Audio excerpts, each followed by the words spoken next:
আসন্ন দৌলত খান পৌরসভা নির্বাচনকে সামনে রেখে জমে উঠেছে প্রচারণা।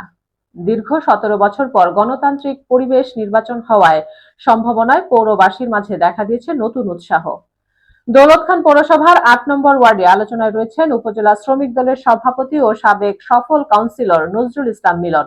রাজপথে আন্দোলনের সংগ্রামে সক্রিয় এই নেতা হামলা, মামলা ও কারাবরণের মধ্য দিয়েও রাজনৈতিক কর্মকাণ্ডে ছিলেন অটল।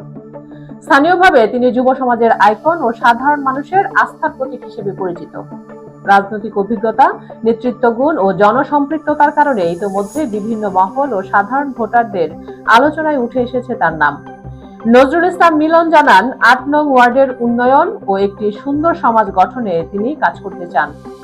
এদিকে ওয়ার্ড জুড়ে ভোটারদের মাঝে উৎসব মুখর পরিবেশ বিরাজ করছে।